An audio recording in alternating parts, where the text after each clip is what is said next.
Hi இன்னைக்கு என் ஃப்ரெண்டோட birthday. So நாங்கள் எல்லாரும் சேர்ந்து சாப்பிட்டு வரலாம் அப்படின்னு சொல்லிட்டு லஞ்ச் மட்டும் பிளான் பண்ணியிருந்தோம். ஆனால் இன்னொரு ஃப்ரெண்டுக்கு ஃபேமிலியாக ஒரு வழி சரி லேட்டாக ஆகிடக்கூடாதுன்றதுக்காக 10 கிலோமீட்டருக்கு முன்னாடியே நான் ரீச் ஆகிட்டேன். ஆல்ரெடி ரீச் ஆகி 10 நிமிஷம் ஆச்சுன்னு சொல்லியும் கரெக்டாக அதுக்கப்புறம் ½ hour கழிச்சு ஸ்பாட்டுக்கு வந்துட்டாங்க. நாங்கள் அப்போ தான் வந்துட்டே இருந்தோம். அதுக்கப்புறம் சரின்னு சொல்லிட்டு லஞ்செல்லாம் முடிச்சதுக்கப்புறம் கேட்டால் பாருங்க ஒரு கேள்வி, டீ மட்டும் குடிச்சிட்டு போகலாமா அப்படின்னு சொல்லிட்டு.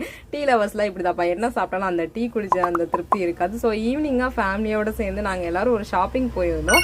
அந்த ஷாப்பிங்கும் முடிச்சுட்டு அதுக்கப்புறமா திரும்ப நாங்கள் வந்துட்டு ரீயூனியன் ஆகிட்டோம் என் ஃப்ரெண்டோட வீட்டில். ஏன்னா வந்துட்டு என் ஃப்ரெண்டுக்கு கேக் கட் பண்ண போகிறாங்க அப்படின்றதுக்காக தான் நான் அங்கே போயிருந்தேன்.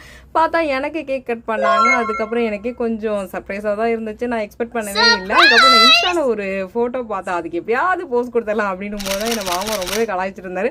லாஸ்ட் வரைக்கும் அந்த ஃபோட்டோ என்னால் எடுக்கவே முடியல. ஒரு வழியாக நானும் கேக் கட் பண்ணி முடிச்சுட்டு அந்த டேவையும் ஃபினிஷ் பண்ணியாச்சு. என் ஃப்ரெண்டுக்கு பர்த்டே தான். ஆனால் நான் எதுக்கு கேக் கட் பண்ணேன்னு நீங்கள் நினைக்கிறீங்கன்னு கமெண்ட்டில் சொல்லுங்கள். நாளைக்கு நான் சொல்கிறேன்.